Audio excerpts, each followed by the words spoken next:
comunitaria. Hace aproximadamente un mes estoy en la subdirección de la RAP Metropolitana, acompañando a la directora, que es Gabriela Lamique. Y bueno, en esto de reincorporar nuestras prestaciones normales en nuestros centros de salud y policlínicas, reincorporar también a los compañeros de trabajo que estaban trabajando, o sea, que estaban en algunos casos haciendo el régimen de guardias, de algunos días en domicilio, algunos días en el centro de salud o en las policlínicas. Quisimos tener un espacio de charla con el doctor Héctor González Suárez, que está formado en infectología, que trabaja en la RAP, en el Centro de Salud Piedras Blancas, para que él nos cuente un poquito sobre la situación actual de la emergencia sanitaria, el estado epidemiológico y los riesgos que tenemos en nuestra vida cotidiana, cómo cuidarnos, y también evacuar dudas que puedan surgir desde distintos lugares por las distintas situaciones, ¿no?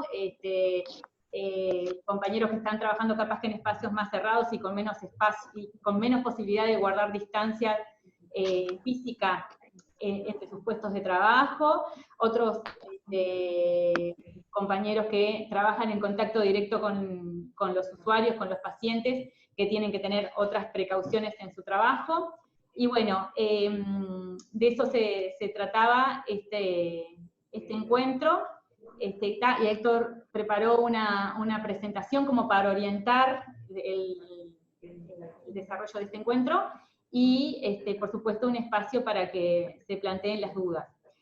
Como vieron que Zoom tiene, nosotros tenemos capacidad para 100 lugares de conexión, digamos, en la invitación fue también la propuesta de que los que estén juntos se puedan conectar en el mismo celular o frente a una misma computadora, para así tener capacidad para que otras personas en otros lugares también se puedan conectar. Bien. Si alguno quiere decir algo, tiene la posibilidad de habilitar su micrófono mientras esperamos a Héctor. Veo muchas caras conocidas. María Seijo también ahí. María Seijo, Tania. Están las compañeras del eje ahí también. María Laura. Ciudad del Plata, Marcelo Alves. Después había visto a Ana Laura Deus de la Policlínica del Pinar. La gente de atención en domicilio de los niños de riesgo que estaban por ahí, Álvaro Medina y compañía.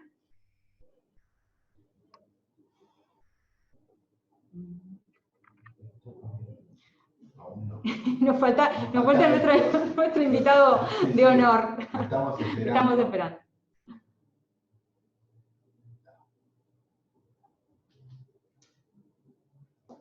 Araceli, no sé si querés decir algo, podés conectar tu micrófono. Habilitalo, no te escuchamos. ¿Se ve que no? A ver. ¿Ahí? Sí. ¿Ahora sí? Ahora sí. Un placer, de verdad y de corazón. Qué linda estas instancias. Bueno, gracias. Y no había, o sea, me perdí creo que 5 minutos de lo previo. ¿Cómo? Creo que me perdí 5 minutos que ya se habían empezado a enganchar todos. Hace 5 minutos sí, que había gente ya sí, ya se empezó a conectar, sí. Ok. Muchísimas gracias, de verdad. No, estas instancias son muy buenas. Gracias, gracias. La idea es, bueno, nada, que Héctor nos ponga un poquito al día en la situación actual y las medidas de prevención que tenemos que tomar y las dudas que pueda evacuar las dudas que puedan surgir. Okay. Muchas gracias. De nada. No sé, entonces no estaba habilitado capaz la posibilidad de que ellos prendan su micrófono. Estoy hablando con Joaquín. Puede. El que quiera, entonces, si quiere levantar la mano o prender su micrófono. Estamos esperando a Héctor, ¿no? Si Héctor está ahí, Levante la mano que se va a anotar Héctor, sí, y exactamente. le A damos ver. la palabra.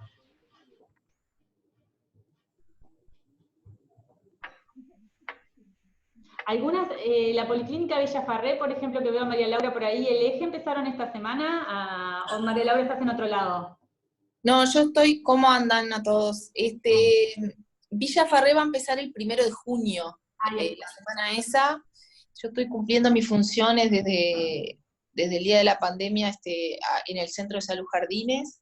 Estuve puntualmente dando una mano en Policlínica Silvia Daluz y en el Monarca. La idea es empezar en Villa Farré. Yo soy la única médica que está, entonces voy a empezar 2 veces por semana, más horario, pero 2 veces por semana, que tengo chance de ir con la residente. Soy tutora de una R1, entonces, como por si llega algún respiratorio, digamos. Claro, sí, para tener la opción de que una pueda Claro. a los pacientes que se presenten con síntomas respiratorios y la otra Exacto. no cambiarse, digamos, no equiparse Exacto. con el equipo. Claro, no cortar la asistencia en caso de que venga un respiratorio, no cortar la asistencia en los otros. De los otros, de la programada, digamos, o la Exacto. por otros motivos. Sí, igual te digo, Isa, que acá en Jardines, desde la semana pasada, estoy viendo pacientes míos de allá, que tenía programados, me los cambiaban y me los daban para acá. Y ¿Mirá? algunos han venido. ¿Mirá? Sí. Niños incluso, controles. Bárbaro. Bien.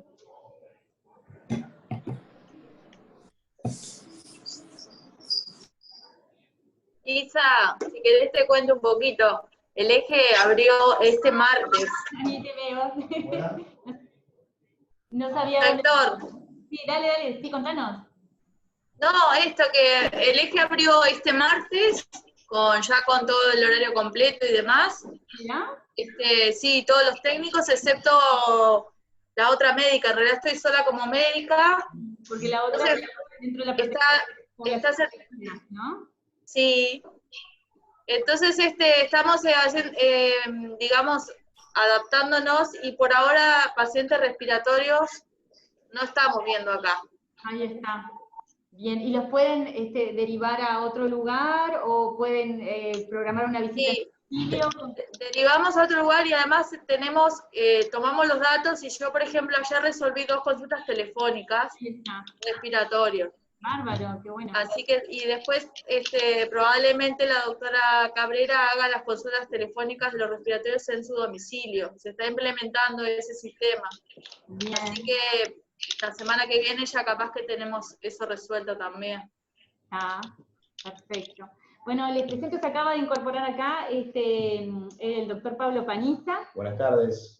Que está trabajando como adjunto a la dirección de la RAP Metropolitana, desde también como nosotras hace casi un mes, que capaz que él en realidad ha estado recorriendo diferentes unidades de atención bueno, estuvo ahí, mira, ahí Von der Putten,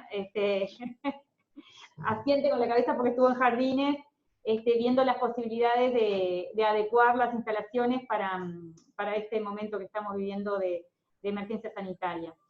Marcelo, chaval. Sí, estamos esperando a Héctor. Bien. Y por allá está Rodrigo Silva, que es mi mamá. No me da la cabeza. Es el coordinador regional de la y Cerro. y Cerro. No importa, pero entonces ahora estamos, cuando venga Héctor desaparecemos todos. Haciendo la previa. Sí. No, Marcelo, algo. Marcelo, ¿cómo te va? Después den la posibilidad. No, está congelado. Héctor está intentándose conectar. Ahí está, bueno, está. Está hablando con Marcelo Caru. Bien. No sé si escucharon que Héctor tiene unos problemas de conexión que ya está tratando de solucionar y ¡Hola, Isa! ¡Te saluda Lacey! ¿Dónde estás, Lacey? No te veo. No sé, yo tampoco me encuentro. Hola, Lacey. Bien, bueno, Ana Solazo, Andrea Solari también. Así Luciana La Greca, mucha gente, Esther, Lewy, también mucha gente conocida. No tiene, si el que quiera decir algo, habilite su micrófono, que hasta que venga Héctor tenemos tiempo. ¿Daisy está con cámara? No la veo. Acá saluda, buenos días, Marta Cruz de Centro Unión. Ahí está, bueno, buenas tardes. Buenas tardes, ¿está? Hola. ¿Cómo estás? Ciudad de Plata está por allá. Dice, allá que dice Álvaro Medina, ¿viste? Son el equipo que hace cuidados en domicilio de los niños de riesgo biológico. Ellos están, físicamente están en abastecimiento.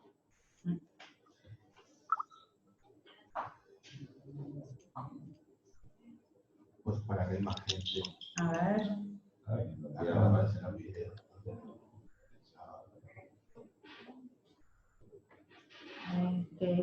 Sí. Está el Tigre, Silvana Franco, Karina Chaval es la médica de familia de la Policlínica de las Acacias, que fue una de las primeras que fuimos a visitar para el reinicio de las actividades. Amaroña también, Giordano.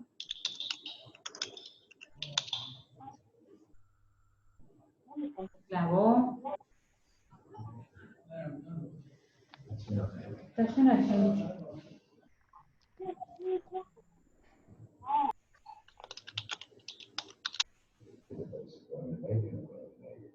Yo creo que sí.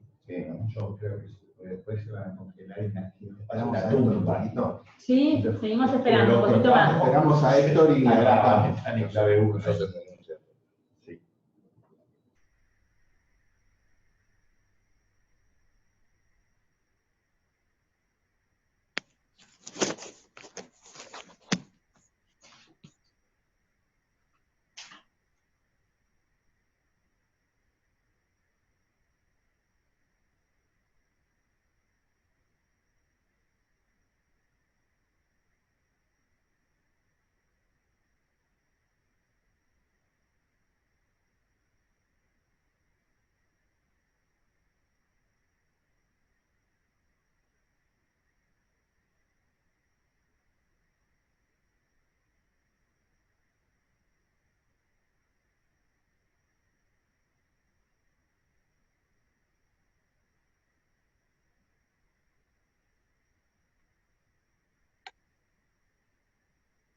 No, porque no escucho.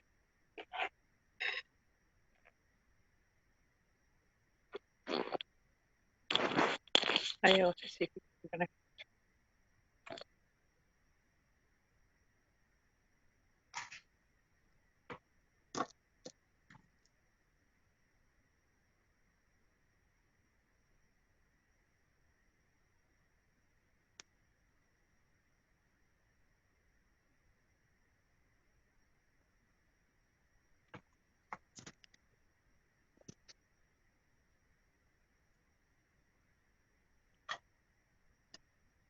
¿Me estás escuchando?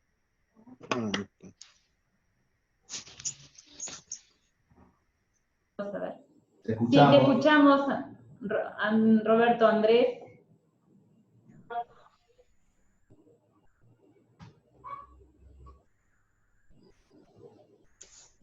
Ya está la cruz allá abajo también. Ah, con Rosario, mirá, Rosario. El tapabocas es enorme, enorme es esto.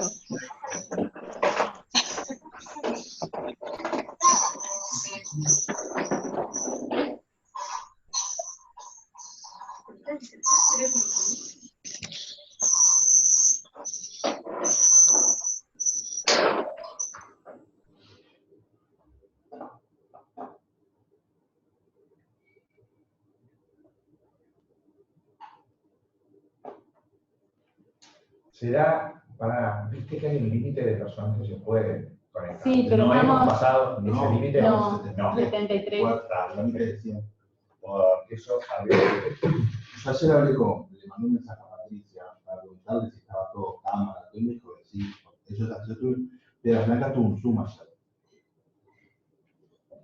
Les pedimos un poquito más de paciencia para que Héctor arregle los problemas de conexión que está teniendo para arrancar con la charla de él.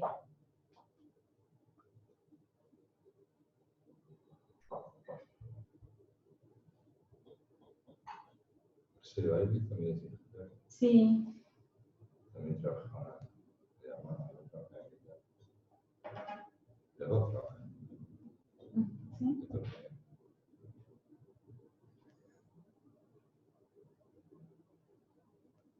Sí, yo esto lo conozco de ahí de 15 años.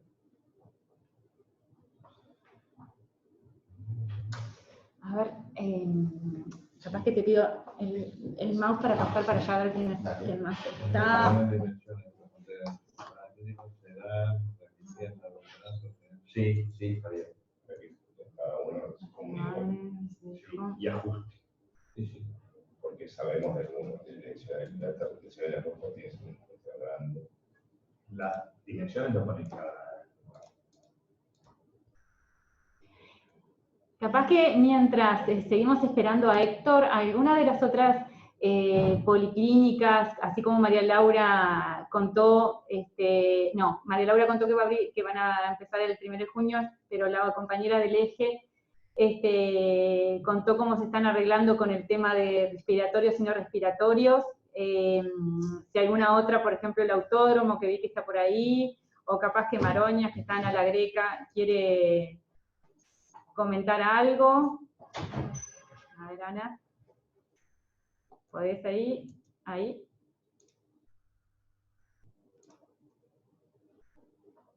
Para que te... Hola. Ahí, dale. Bueno, hola a todos. Nosotros en Maroñas, la semana que viene ya arrancamos con... Yo no escuché el principio porque llegué tarde a unirme, pero les contamos cómo estamos funcionando. Dale. Vamos a empezar la semana que viene con agendas, van a ser alguna parte presencial, otra parte telefónica. Vamos a tenemos un consultorio guardado para los respiratorios, para los posibles pacientes que vengan respiratorios. Van a haber turnos cada media hora para ver a los usuarios. Y no escuché cómo se estaban manejando, pero nosotros tenemos números asignados puntuales por si vienen algún paciente respiratorio, y tenemos el consultorio designado ya. Ahí está. No sé.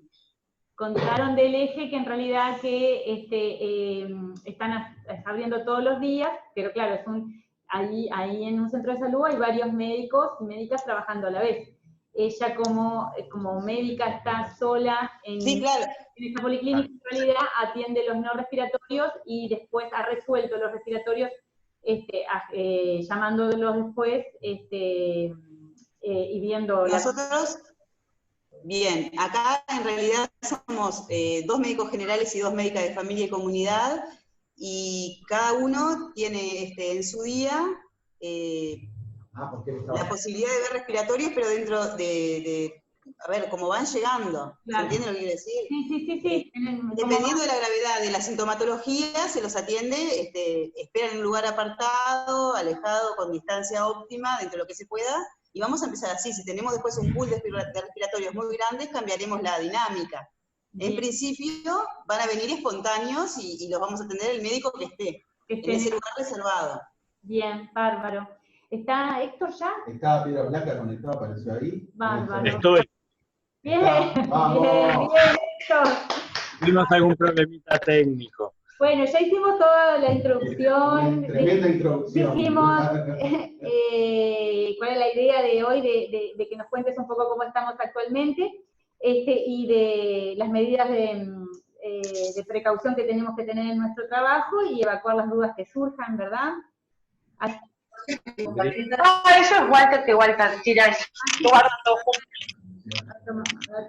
Así que vamos a silenciar a todo el resto y nos quedamos con lo que Héctor nos vaya contando. Y después abrimos un espacio para preguntas, ¿les parece? Muy bien. Si me dan 2 minutos, voy a ver de compartir la pantalla con una presentación que tengo por acá. Dale. ¿Dónde está?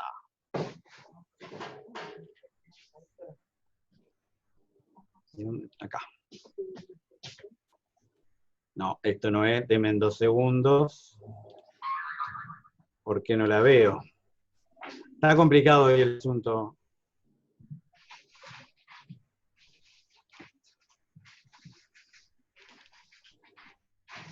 Ahí. ¿Pueden ver ahí? Sí, dale. Perfecto.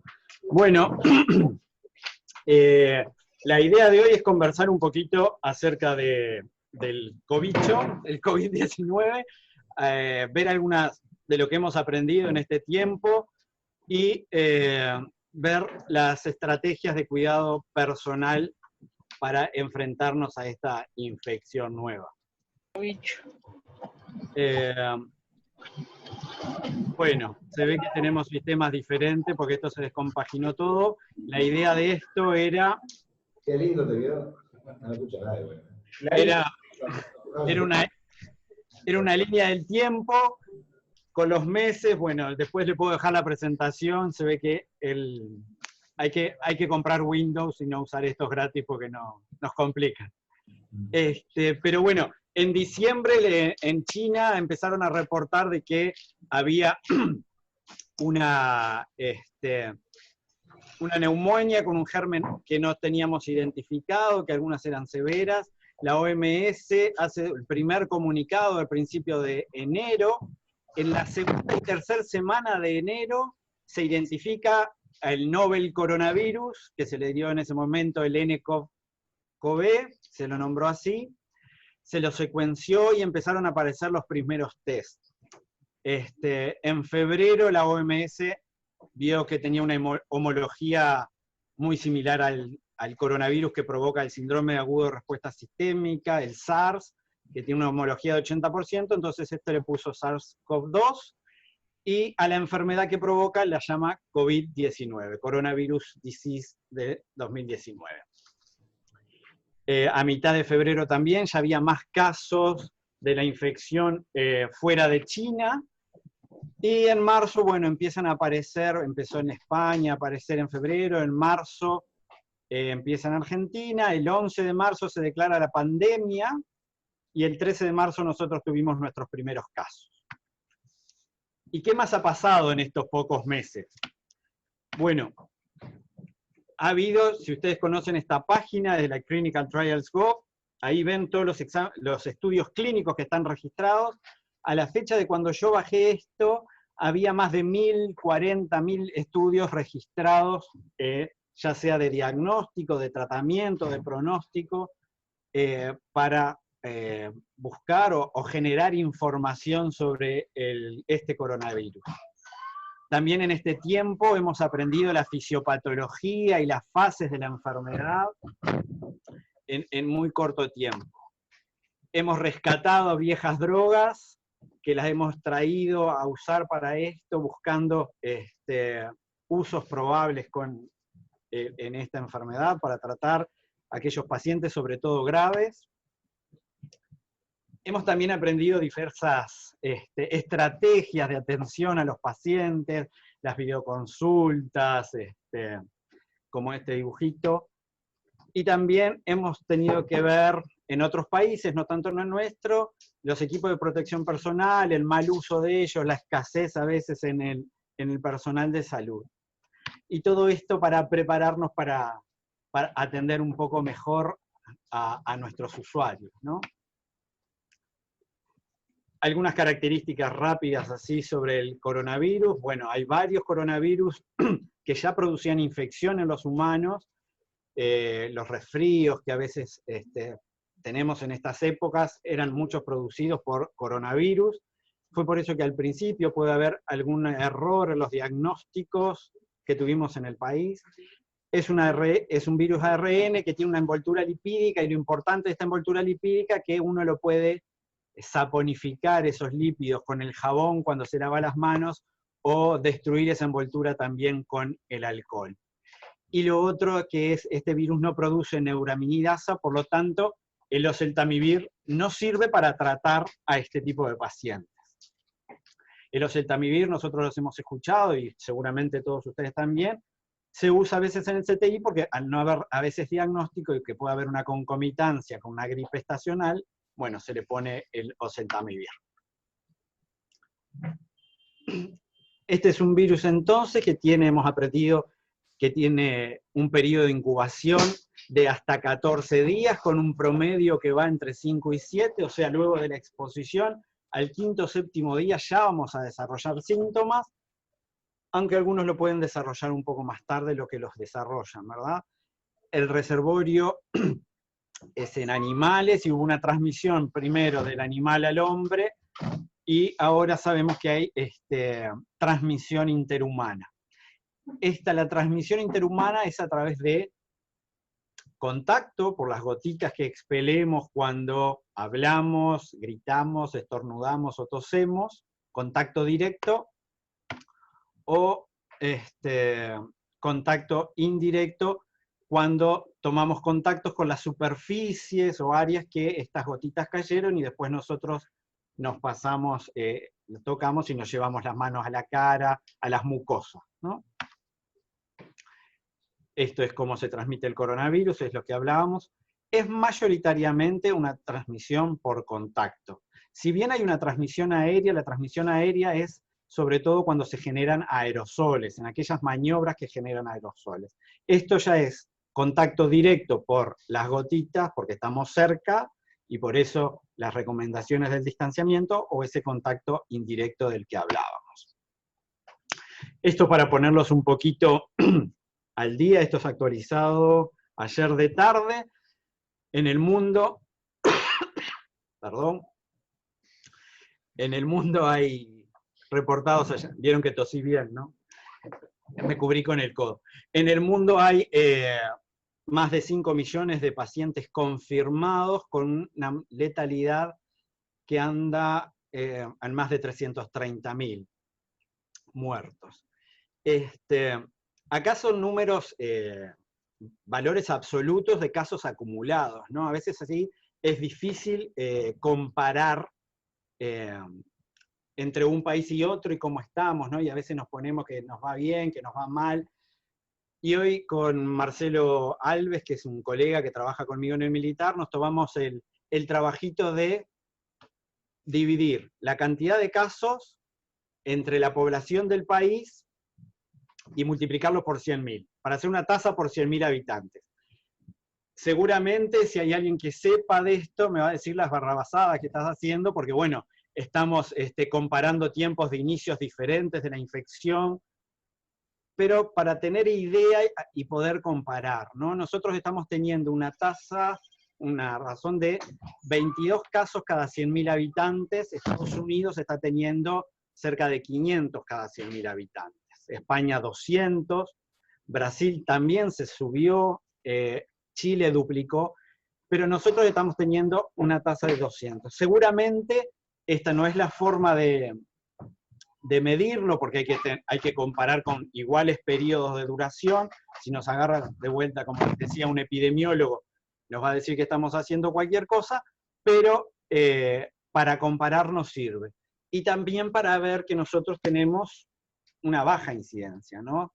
Las enfermedades raras las definimos como aquellas que hay menos de 50 casos cada 100.000 habitantes, nosotros estamos teniendo 22. O sea, hoy, para nosotros esto es una enfermedad rara.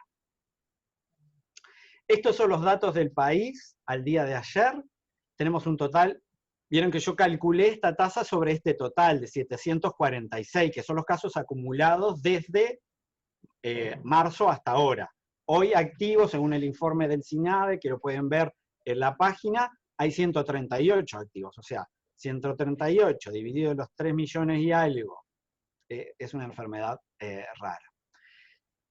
Pero lo interesante acá, y que nos convoca también, es que hay 102 personal de salud afectados.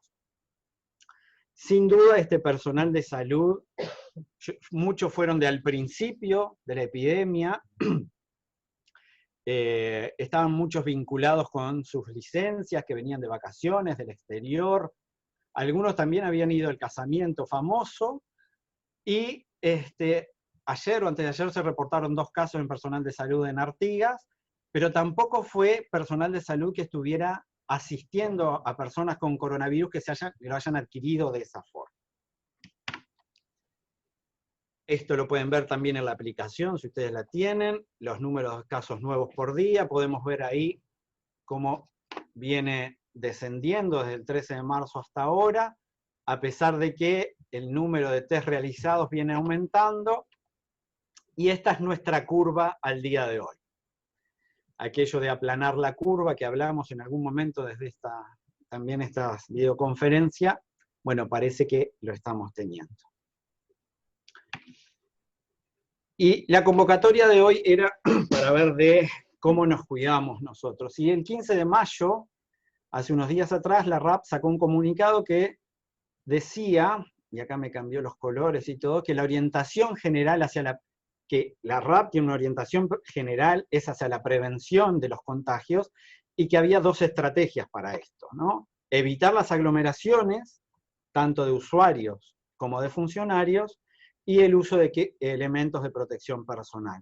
Pero para esto era fundamental la flexibilidad de los equipos de dirección, así como de cada uno de nosotros que actuamos en la asistencia directa o no de los pacientes. Y yo estaba hace un ratito esperando para entrar al consultorio, y estaba la compañera de servicio que estaba limpiando el consultorio, y me dijo, ay doctor, disculpe, y yo le dije, no hay problema, y ella me dijo, sí, porque el trabajo bien hecho es la seguridad de todos. Y me quedó grabado eso, ¿no? Hacer bien el trabajo, cada uno tiene su lugar, y hacer bien su trabajo en su lugar es la seguridad para todos. Y es importante las medidas que podamos tomar en nuestros lugares de trabajo. Por esto, hay varios trabajos publicados, pero esto, como sabemos, las grandes editoriales tienen todas sus publicaciones referentes al tema liberadas, uno puede entrar de forma gratuita, y esta es una publicación de Wuhan, por supuesto, de China, en un hospital donde habían ingresado 138, donde se habían constatado 138 casos confirmados de COVID en un establecimiento de salud. De esos 138, 81 habían sido comunitarios confirmados, 17 fueron casos confirmados durante la permanencia en el hospital, y 40 de los casos confirmados de COVID eran trabajadores de la salud. Se ha visto que puede haber una alta tasa de casos en personal de salud, y es un problema en otros países si no tomamos las medidas adecuadas de protección personal.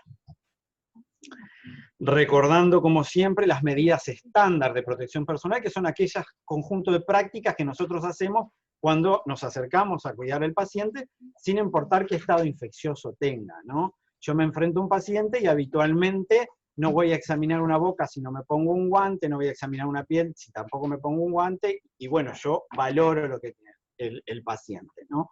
Las precauciones estándar se refieren a eso. Higiene de manos, eso es el pilar fundamental del tratamiento, de la prevención de esta infección.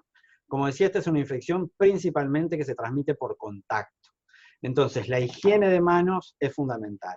Uso de elementos de barrera, esto es una diapositiva argentina que la tomamos prestada, por eso dice camisolín, nosotros le decimos sobretúnica, guantes, barbijo, nosotros le decimos tapaboca, y también implica el descarte de elementos cortopunzantes, lo que hacemos siempre, manejo adecuado de los residuos, contaminados y no, el uso de bolsas adecuadas, elementos de uso individual, como siempre hacemos o habitualmente hacemos, nuestro estetoscopio, un paciente lo limpia, o que deberíamos hacer. Recordarle los 5 momentos de la higiene de manos: antes de tocar al paciente, antes de realizar una tarea limpia o aséptica, después del riesgo de exposición con los pacientes, después de tocar al paciente y después de tocar los elementos que utiliza el paciente. Esto lo conocemos todos, así que vamos por arribita. Lo mismo, recordemos las manos, uno lava con agua y jabón y desinfecta. Recordemos que uno no puede desinfectar superficie sucia. Entonces, si yo tengo las manos sucias, es preferible agua y jabón.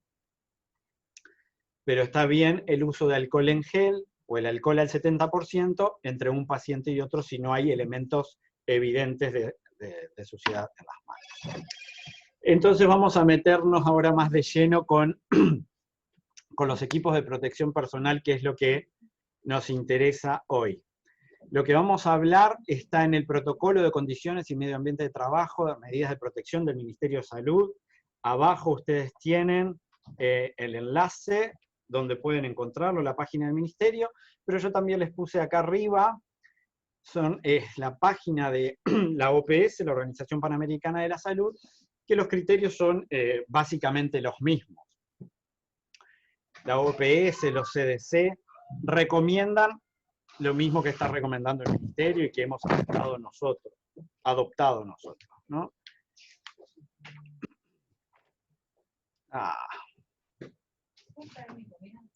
Bueno, acá había un cuadrito que era la evaluación de riesgo, y eran 3 círculos que uno... 3 círculos y estaban conectados entre ellos, ¿no? Uno es determinar qué tipo de tarea voy a hacer yo. ¿Yo quién soy? ¿Soy el médico que brinda asistencia?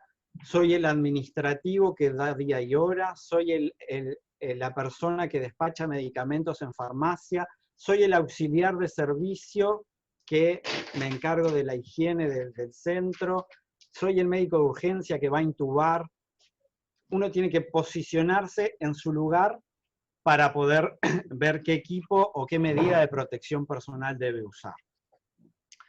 Después de eso, tiene que valorar la tarea que va a hacer y valorar el riesgo de esa tarea. Con todo esto, y con las directivas que hay, más los medios disponibles, uno adopta el equipo de protección personal a usar. ¿Por qué? Porque lo que mal usemos hoy nos puede faltar mañana. No nos vamos a detener en esto, pero también es importante saber cómo ponerse y cómo sacarse el equipo de protección personal, porque quizás ponerlo puede ser muy sencillo, pero el sacarse conlleva el riesgo de que nos infectemos, ¿no? Algo que lo usamos para cuidarnos termina siendo contraproducente. Esto es uno de los ejemplos, hay varias formas, pero bueno, recordar que para ponerse, lo último que nos ponemos es los guantes, y para sacar hay que preconizar siempre el lavado de manos, y ustedes verán varios protocolos con un par de guantes, 2 pares de guantes, eso se adaptará a cada situación. Yo creo que uno debe optar por aquellas medidas de protección personal que nos aseguran una protección, pero que sean lo más sencillas para que nosotros podamos mantenerlas en el tiempo. Porque si no, si yo me pongo muy complicado, me cuido hoy, me cuido mañana, pero pasado mañana ya no me cuido más y me saco la cosa de cualquier forma. Entonces, si es sencillo y me garantiza protección, es lo ideal y es lo mejor, porque lo puedo mantener en el tiempo. Y después el protocolo del ministerio lo divide según las funciones que hace cada trabajador, qué tipo de equipo de protección personal debe de usar, ¿sí? Y como ustedes recuerdan, o como ustedes saben, en la mayoría de las policlínicas lo que se ha decidido es hacer una modificación en la forma de ingreso de los pacientes, tratando de que los pacientes respiratorios circulen por un lugar diferente que el resto de los pacientes. Entonces, aquellas personas que van a realizar ese triage preliminar, que no necesita un contacto directo con las personas, pueden mantener, si mantienen una distancia de 1 metro, o pueden tener un medio de barrera, como un vidrio, un plástico, esas personas no necesitarían otra cosa. ¿Ah? 1 metro o más de distancia, perdón, o un método de barrera entre ellos. Cuando la distancia no sea factible, o a veces sabemos que estamos en una mesita a la entrada, los pacientes se acercan, bueno, ahí un tapaboca y quizás unas antiparras es suficiente, y por supuesto el acceso al alcohol en gel, porque uno debe lavarse las manos frecuentemente, o desinfectarse las manos. Sobre todo si estamos en una mesa en que puede venir alguien con la infección, todos estornuda, o estornudó y tocó la mesa y nosotros tocamos, eso siempre. Los pacientes con síntomas, allí le vamos a hacer el primer triage, los que tienen un sugestivo de que puedan tener una infección respiratoria, le vamos a tratar de que mantenga la distancia, le vamos a dar una tapaboca, quirúrgico debería de ser, y moveríamos al paciente a la sala que tenemos reservada para aislamiento de estos respiratorios.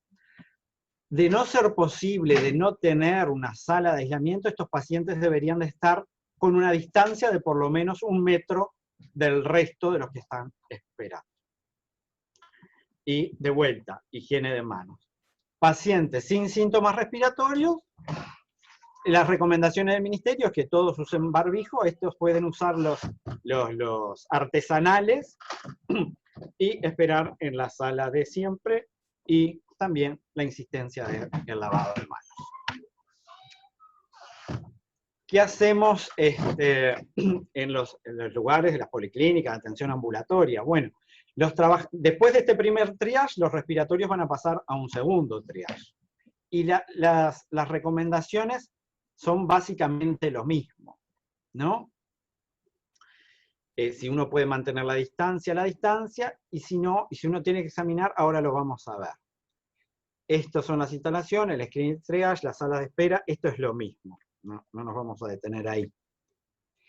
En las consultas, los trabajadores sanitarios, aquel trabajador, aquel es personal de salud, que va a examinar al paciente con síntomas sugestivos de coronavirus, tiene que usar máscara quirúrgica, una sobretúnica, idealmente que sea resistente a fluidos. Que sea resistente a fluidos no quiere decir que sea impermeable, ¿sí? Pero debe tener un gramaje superior a 40. Guantes, protección ocular y lavado de manos. La protección ocular debe ser o las antiparras que coaptan perfectamente con los ojos, o la full face, la máscara facial. Una u otra. A veces lo que tienen que usar anteojos de receta, capaz que es más fácil la máscara facial. ¿Sí? Aquellos que van a trabajar o que no van a ver pacientes con síntomas respiratorios, vamos a los controles, a los cuidados estándar que habíamos hablado. Yo qué sé, voy a ver una herida, voy a usar guantes. Voy a revisar una boca, también me voy a poner guantes. Las medidas que hacíamos siempre. Los pacientes que vengan y que ingresen con síntomas respiratorios que sugieran COVID, de vuelta, eso siempre lo mismo. Máscara quirúrgica, si lo toleran, por supuesto, y explicarles cómo deben de toser y la higiene de manos, ¿no? El personal de los auxiliares de servicio, después de las consultas con síntomas respiratorios, deben entrar con máscara quirúrgica, sobretúnica, guantes que usan de limpieza, y protección ocular si es un lugar donde va a haber riesgo de que levanten, yo qué sé, en una reanimación, pero en los consultorios comunes no sería necesario. Zapatos de trabajo cerrado y siempre el lavado de manos. No sé si voy muy rápido o va quedando claro, esto después igual lo podemos conversar un poquito. Igual acá tengo una apuntadora que está tomando notas y que me va a hacer. En las áreas administrativas, todo el personal debe mantener la distancia de por lo menos 1 metro. Eso es lo ideal. Uso de mascarilla común y no requiere otro equipo de protección personal. ¿Sí? La distancia y mascarilla común nos referimos a las artesanales. ¿Sí? Y por supuesto siempre el lavado de manos o desinfección con alcohol.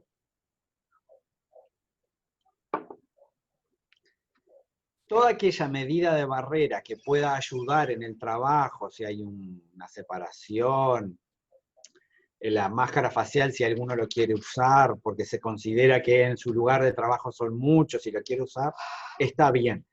El asunto es con todas estas medidas es que muchas veces, y vieron que ahí no están recomendados los guantes, porque muchas veces todas estas medidas pueden darnos una falsa sensación de seguridad. Entonces, tocamos todo con guante y nos arreglamos el pelo, nos arreglamos los lentes, nos rascamos la cara, porque estamos con guantes. Entonces es preferible tener una botellita de alcohol en gel cerca y después de atender a cada paciente, tomar una cédula, algo, higienizarnos las manos, que usar guantes. La atención domiciliaria, que esto también es otra preocupación del primer nivel de atención, ¿verdad? Los pacientes que tengan síntomas de coronavirus, que vamos a ver, deben de mantener la distancia de por lo menos 1,5 metros del personal y de la gente que los rodea, ¿no? Y recordar de que el paciente sospechoso o confirmado de COVID tiene que estar aislado. Eso no lo hablamos hoy, pero hay capaz que 3 conceptos básicos que tenemos que ver. Un paciente sospechoso o confirmado se aísla. El contacto con el sospechoso o confirmado se cuarentena. Si yo tuve un contacto con uno confirmado, me cuarenteno. ¿Para qué? Para ver si yo en el periodo de incubación desarrollo síntomas. Después ustedes pueden ver el comunicado número 15 de ACE, que ahí habla el personal de salud.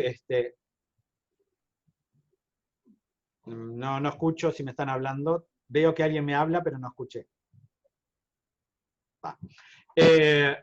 Ahí dice cuándo uno puede reintegrarse, pero habitualmente yo espero a tener síntomas si aparece en la cuarentena o al resultado de un hisopo que me haga para descartar la infección. Los cuidadores de esta persona que tiene síntomas y que es un caso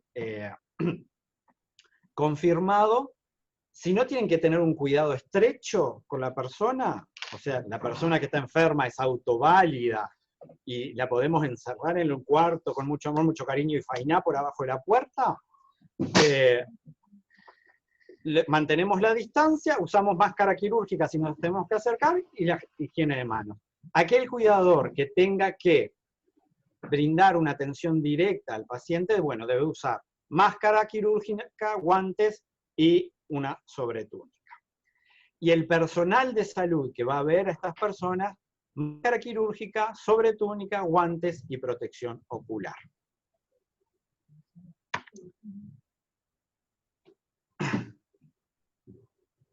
¿Y cuál está bien de todas estas? Porque nosotros a veces vemos en los informativos, la gente usando estos monos blancos, y acá decimos, esta gente pobre no les están dando las medidas de protección necesarias, porque están solo con sobretúnica, y parece que son medidas transparentes. Bueno, en realidad, son las mismas recomendaciones, pero las diferentes formas de operacionalización. Porque esto va a depender del momento epidemiológico en que yo esté. Si yo estoy en un hospital, el de arriba a la izquierda aparece de chinos, donde tengo todos coronavirus, bueno, me voy a poner el mono y voy a atender la cohorte de pacientes con coronavirus con el mismo equipo. ¿Ah? Si yo voy a ver un paciente en una sala de internación como la de abajo, primero, 7 sospechosos, tiene mal puesta el barbijo y no pueden haber 5 personas adentro de una sala. Eso aparte. Pero quizás esto es lo más práctico, mi ropa de hospital, el ambo y una sobretúnica, tapabocas y protección ocular para entrar a ver a los pacientes. Entonces, ¿qué voy a usar? Depende de la epidemiología del local y los recursos que uno tenga. Sean suficientes o insuficientes, o hay una alta demanda de consultas o no. Esto lo debemos de ir adaptando, pero las recomendaciones son siempre las mismas. Recordar aquello que yo les dije, que no se ve en diapositiva, de la valoración del riesgo para ver qué usamos. Y esto a modo de resumen. las medidas de atención y los niveles de atención. No sé si ustedes prestaron atención, pero ni la OMS, la OPS o los CDC recomiendan el uso de, o ponen dentro del equipo de protección personal los gorritos y los tapabocas. Considero que los gorros deben ser usados por aquellas personas que tienen cabello largo, sobre todo por una medida de higiene y que además evita que nos llevemos la mano a la cara. ¿Cuántas veces vemos a los compañeros o compañeras que tienen pelo largo que se arreglan el pelo así, o se les viene a la cara y tienen que tocarse la cara para sacarse el pelo de la cara?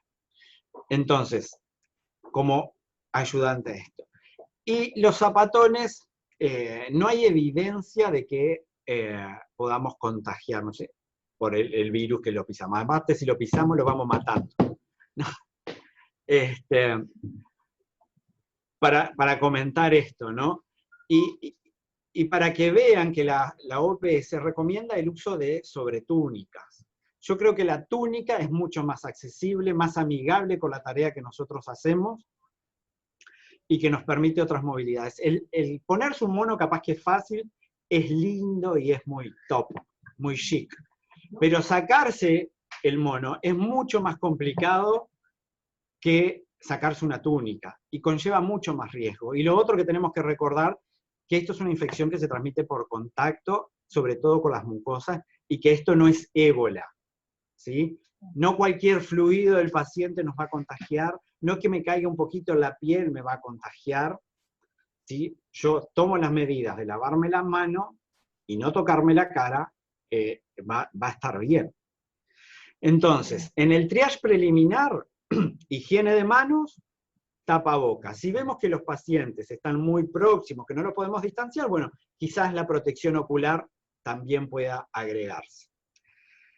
El que va a tomar las muestras, que nosotros también tenemos el hisopomóvil, ¿no? Muchos de los colegas van a tomar muestras. Bueno, ahí además de la protección de contacto, tenemos que tener precauciones respiratorias. Estos son los que deben de usar tapabocas N95. ¿Por qué? Porque al ir a hisopar, están muy cerca del paciente, y esa maniobra puede hacer que el paciente tosa, estornude, entonces genera aerosoles si uno está muy cerca. Debe usar, bueno, lavado de manos, la sobretúnica, los N95, uno de estos, las gafas, o la full face, la pantalla facial. Estos dibujitos que están acá no son los adecuados. Los lentes con protección lateral no son suficientes, tienen que ser los que coapten y se ajusten después. Y los guantes, por supuesto. Los que van a atender un caso sospechoso de coronavirus y que no van a realizar maniobras que generen aerosoles, es el equipo completo con un barbijo quirúrgico, y los que van a hacer maniobras que generen aerosoles, sí el uso de N95. ¿Qué maniobras generan aerosoles? Bueno, lo que hablábamos, la toma de muestra, la intubación, los compañeros de emergencia, las fibrolaringoscopías, todas esas que hagan que trabajemos sobre la vía aérea principalmente. Bueno, y hasta por ahí era la presentación. No sé si vamos a dar tiempo a preguntas, pero les paso la palabra a ustedes que van a moderar por ahí, supongo. Acá hay preguntas anotadas. Que anotamos durante tu intervención algunas preguntas que surgieron del chat, que te las planteo y después que cada uno plantee las suyas, ¿no? Una fue que Jordano preguntaba si no, en el caso de que no se pueda mantener 1 metro de distancia durante el trabajo.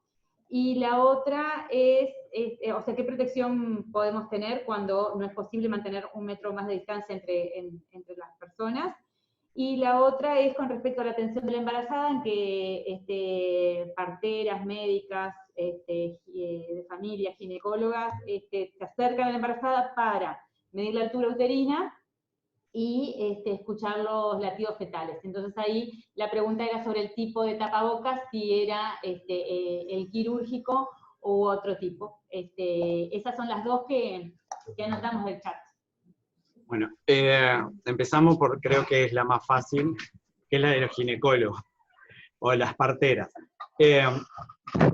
Esa paciente, antes de haber ingresado a la consulta con el obstetra, va a haber pasado por un triage y va a ver si es respiratorio o no. ¿Está? Si esta paciente no es respiratoria, va a ir al control como siempre. ¿Sí? Y después, si es respiratoria, nos vamos a vestir como si fuera sospechoso, pero nosotros no vamos a hacer ninguna maniobra a la paciente que genere aerosoles. Por lo tanto, el barbijo quirúrgico es suficiente. No te escucho. Que el barbijo quirúrgico es el indicado, es suficiente para atender a las embarazadas para estos dos tipos de examen. Sí. Está. Y después, en cuanto a la distancia que hablábamos hoy, bueno, hablamos, el documento de la RAP decía de flexibilizar tanto las direcciones como nosotros, ellos deberán ver los trabajos que se nos asignan, cómo hacer, y si no podemos mantener la distancia, tenemos que usar el tapaboca artesanal y reforzar las medidas de higiene de manos. Si estamos en una ventanilla y podemos poner algo entre los dos usuarios, funcionarios, bárbaro. Y si se quedan más tranquilos usando una full face, una pantalla facial, también es válido. Vale. Bien. Tengo una pregunta. Héctor. Haz de cuenta que estás invitado. Rodrigo. ¿Cómo andás? Bien.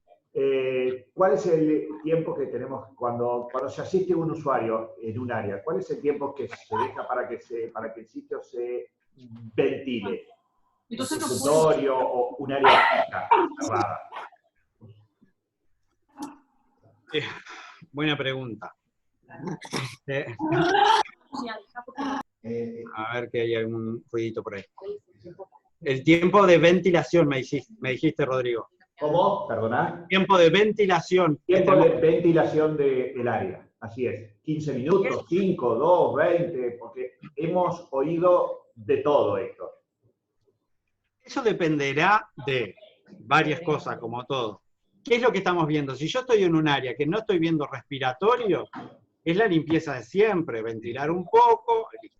Si yo estoy en el área, por ejemplo, de emergencia, que está viendo respiratorios, y bueno, la limpieza deberá ser más concienzuda y quizás disponer 15, 20 minutos para airear. Recordemos también lo que yo les decía hoy, y veo al doctor Alves que lo invitamos acá a la conversación si quiere, del cálculo. Esto es una enfermedad rara, ¿no? Si yo estoy en la emergencia y me pasan un respiratorio, y yo lo examino, le miro la boca, y veo que tiene una garganta con placas, esto es una faringitis como fue siempre.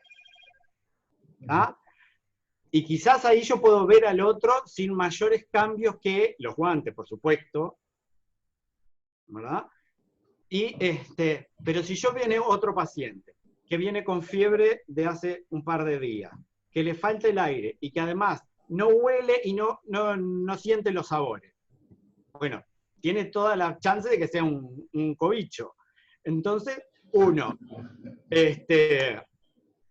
ahí sí tiene que tener el cuidado, ¿no? Después que sale ese paciente al lugar donde debe ir, una limpieza de la sala, ventilación, y ahí sí el médico debería cambiarse todo el equipo. Las sobretúnicas, esto puede ser controversial, pero si yo estoy en un lugar con los materiales adecuados, las cantidades adecuadas, lo ideal sería cambiar la sobretúnica entre paciente y paciente, ¿no? Pero todo esto, ¿por qué? Para evitar la transmisión cruzada, ¿no? Yo me cuido igual, por más que venga otro, pero recordemos que esto es de contacto, y si viene uno que tuvo el coronavirus y yo no lo vi, y después viene otro que no lo tenía, capaz que yo puedo transmitir. Pero repito, esto depende de la disponibilidad que tengamos, de materiales y de la epidemiología. recordemos que, como le hacía el cálculo, hoy por hoy, para nosotros esta es una enfermedad rara, ¿no? Si bien las pautas del ministerio dicen que la tenemos que sospechar en todas infecciones respiratorias, hoy por hoy no es una infección frecuente, ¿verdad? Independientemente de lo que sea. Bien. Creo que, no sé si Silvia Cataldi quería hacer una pregunta y también Araceli, creo que también después. Sí, perdón. A ver, Silvia. Perdón, que acá tenemos, que acá en la sala esta tenemos una pregunta. También, bueno. No sé si me ven. No sé si te ven, porque acá no sale. No sé. Pues tenemos el video bajado. Bueno. No, yo preguntaba en cuanto a la transmisión interhumana, el contacto indirecto, ¿cuánto tiempo eran viables las gotitas en lo que fuera, ¿no? En la superficie? En realidad, eso hay un montón de trabajos y todos son trabajos de laboratorio. Extrapolar eso al rol que tienen en la transmisión es medio difícil. Pero sin duda que si yo estoy en mi lugar de trabajo, yo debería venir y pasarle un alcoholcito al teclado, a la mesa, o bueno, si ahora como cuando yo estaba por entrar al consultorio limpiaron todo, es suficiente. Si no lo limpian y mañana va a estar en la cármica o en el plástico. El punto es que nosotros empezamos Recuerden que esto es un virus, que por lo tanto es un parásito y que necesita un ser vivo para estar vivo. Empezamos los controles de niños ahora nosotros, que más difícilmente usan mascarilla, y que de repente hasta que no les abrís la boca no les ves coloradas, y te tocan, y juegan. No sé si escucharon, ella está preguntando sobre el control de los niños. Esta es una enfermedad infrecuente en niños, ¿no? Y que cuando dan niños es muy leve o asintomática. Y también está discutido qué rol tienen los niños en la transmisión de esto. Hace unos días leí un trabajo de inglés que hablaba sobre el cierre de las escuelas. Y con este tipo de enfermedad, que no predominan los niños y que no tiene una alta transmisibilidad en niños, es dudoso. Quizás en una gripe sí, tiene alta transmisibilidad, la pasa a los niños, en eso, bueno, cerrar las escuelas es una buena medida. Hoy por hoy, los niños creo que no nos deben ser las cosas que más nos preocupen. No, específicamente la viabilidad de las gotitas. Y la viabilidad de las gotitas en superficie, bueno, hay diferentes trabajos, uno puede leer, unos dicen unas horas para el plástico, otros dicen para el papel un poco más, otros dicen en la ropa. También está muy discutido qué rol juegan esto. Marcelo, ¿le podemos dar una palabrita a Marcelo Alves, que es el colega que trabaja conmigo, infectólogo? Marcelo. Bueno, buenas tardes a todos. Hay una cosa que es real, ¿no? Digo, que tenemos que tener en cuenta, que todos los trabajos sobre la supervivencia del virus en diferentes superficies son trabajos con ambiente controlado. No son trabajos de campo, no son trabajos en pacientes, no son trabajos en consultorio, son todos trabajos con temperatura, pH, todo eso controlado. Por lo tanto, eso no es extrapolable a lo que nosotros hacemos en la práctica diaria. Lo que sí tenemos que tener en cuenta, como decía Héctor, es que en realidad es un virus envuelto, ¿verdad? Por lo tanto es muy fácil de matar. Por eso que algunas cosas no son justificadas, como por ejemplo la limpieza de los zapatos, las alfombras, todo eso no son justificadas porque tendría que tener el virus en la secreción respiratoria en mi zapato y rápidamente que llegara a la vía aérea de otra persona.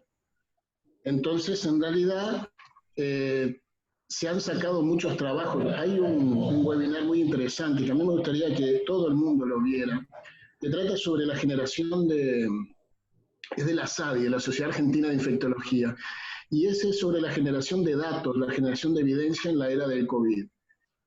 Y realmente ahí la persona que expone, que es una persona muy reconocida en la parte de metodología científica, muestra cómo se está publicando cualquier cosa, ¿ya?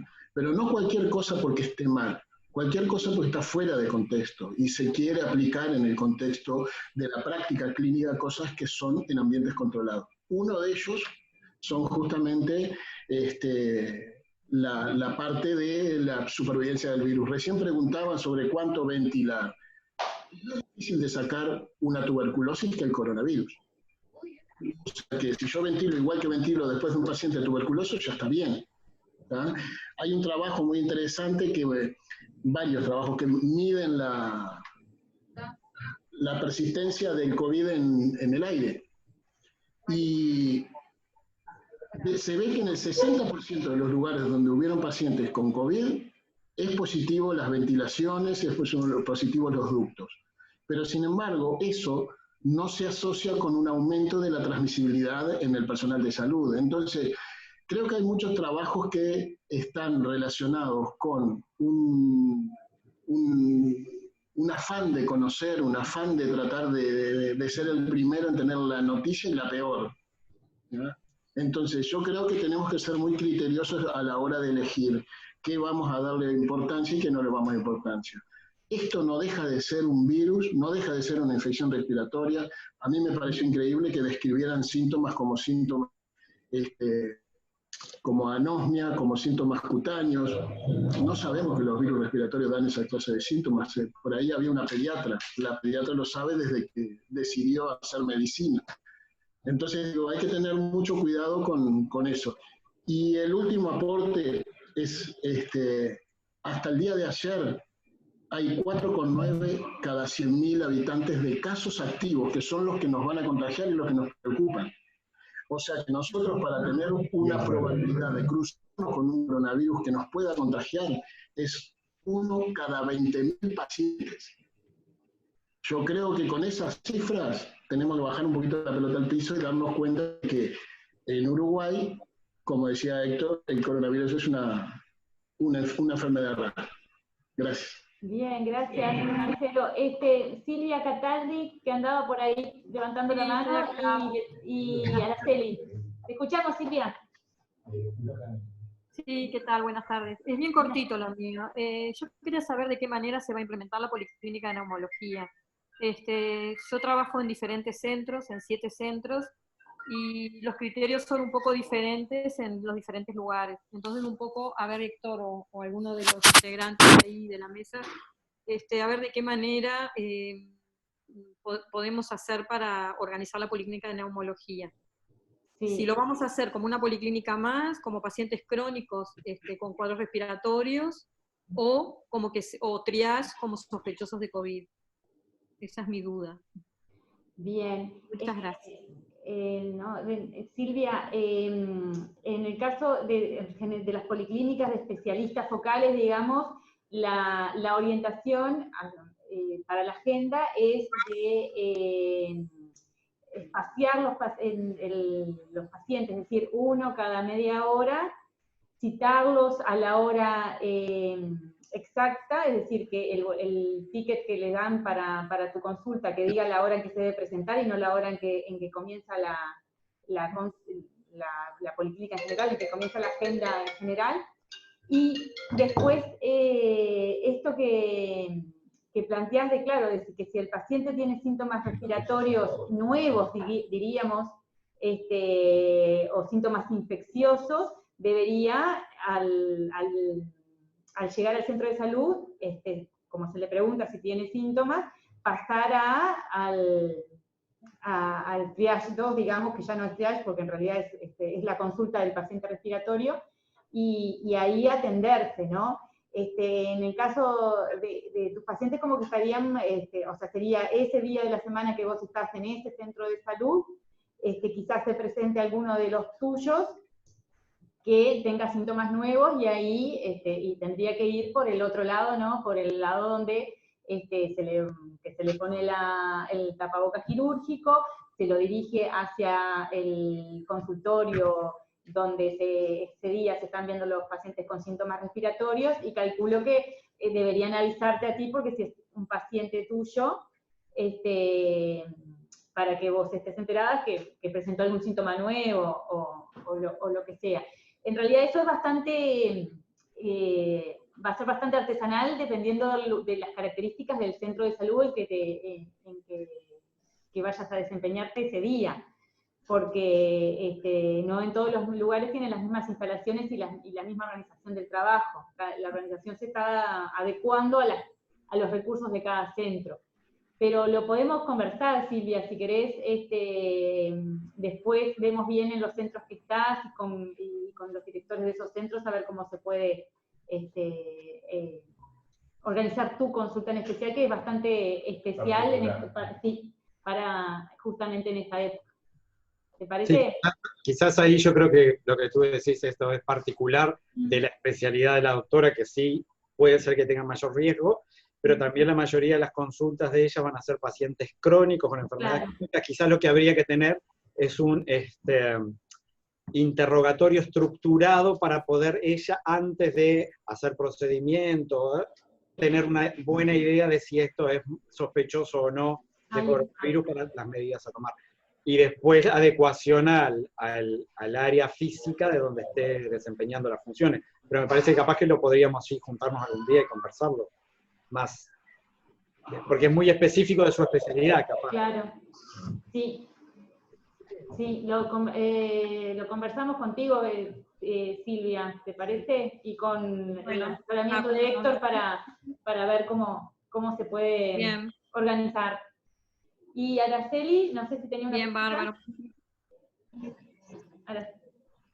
Araceli, no te estamos escuchando. Habilitar el micrófono, Araceli. No, a ver, ¿para qué te lo habilitamos nosotros?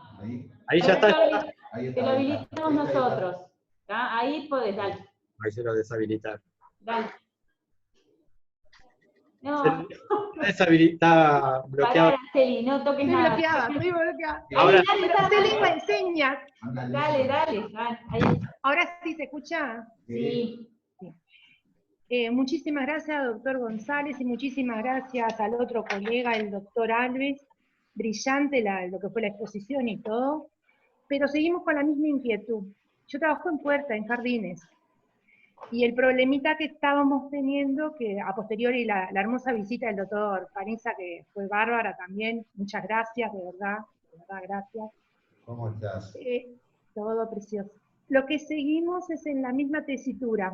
Tenemos sí el ambiente como para poder valorarlo al paciente, pero a posteriori, después si necesita permanecer en el área de la emergencia, no tenemos aún la división tan necesaria y que requerimos.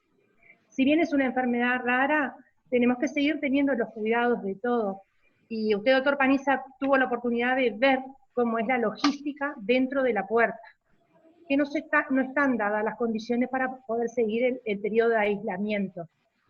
¿Y cómo estamos en eso ahora? No, la última parte que dijiste, Araceli, que dijiste.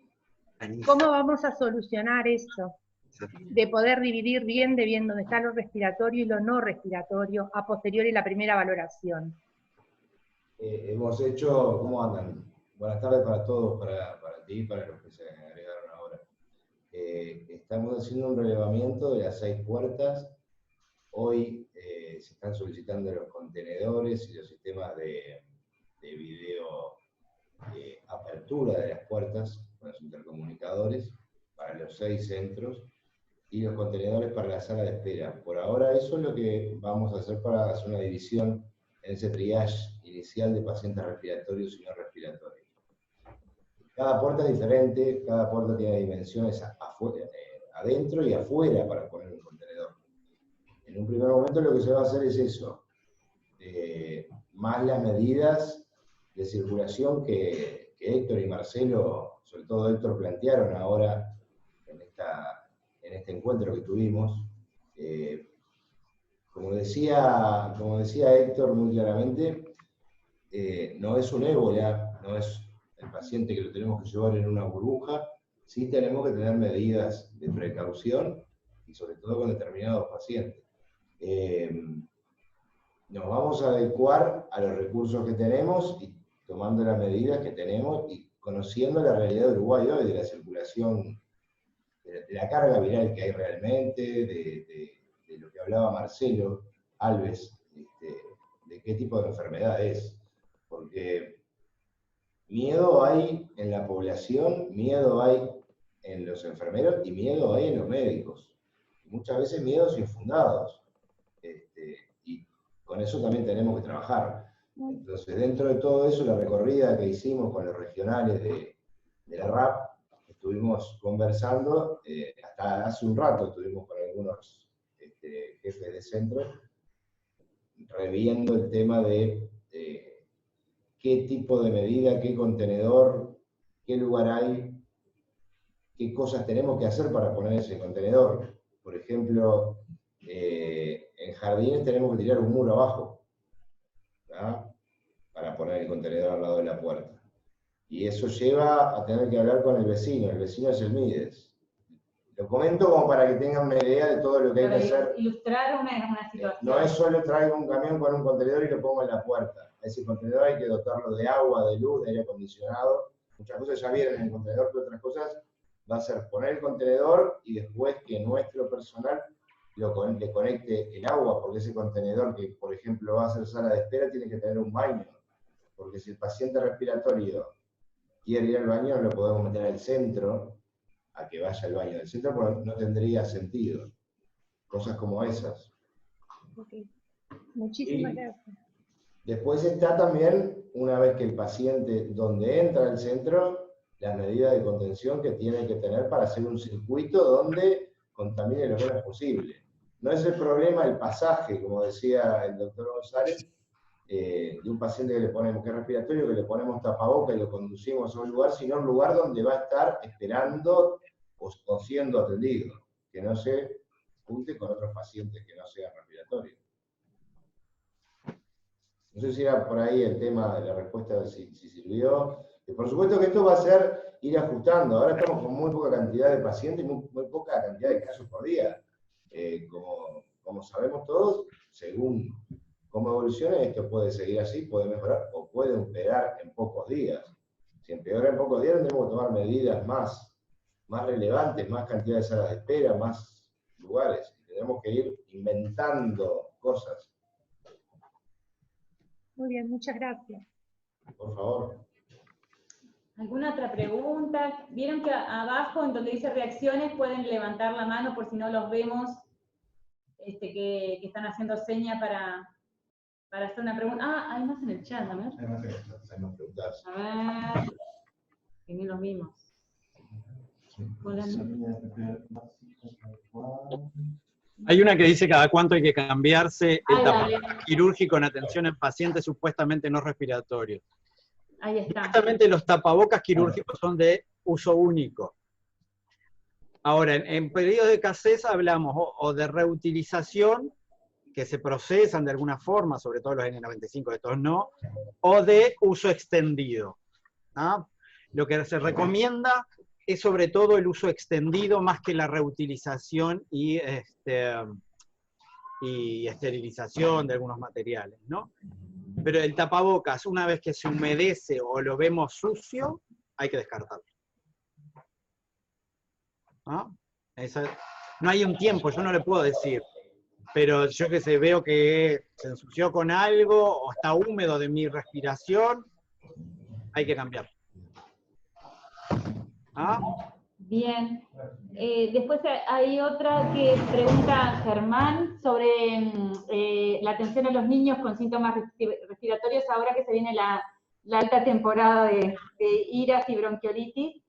Dice si estaría justificado atenderlos en áreas aisladas estrictamente respiratorias, entre comillas, o no, teniendo en cuenta la alta incidencia y frecuencia de estas consultas de los niños. Habitualmente, por lo menos lo que yo recuerdo cuando yo hacía emergencia en Ciudad de la Costa, en los planes invierno, los niños con infecciones respiratorias siempre tratamos que circulen por un solo lado, ¿no? Son las costumbres que siempre deberíamos tener, como hablamos de las precauciones estándar. Sabemos que la gripe se transmitía muy fácilmente, los niños tienen, entonces las infecciones respiratorias de los niños también deberíamos tener los cuidados estos, de que circulen por un lugar de respiratorios. Pero una cosa son las recomendaciones y otra son la disponibilidad que nosotros tenemos de recursos y poder operacionalizar las cosas. Con estas recomendaciones uno tiene que tratar de llevarlas y ajustarlas a las realidades y capacidades edilicias que uno tenga, ¿no? Obviamente sin descuidarnos, yo no estoy diciendo que nos tenemos que descuidar y que tenemos que hacer mal las cosas.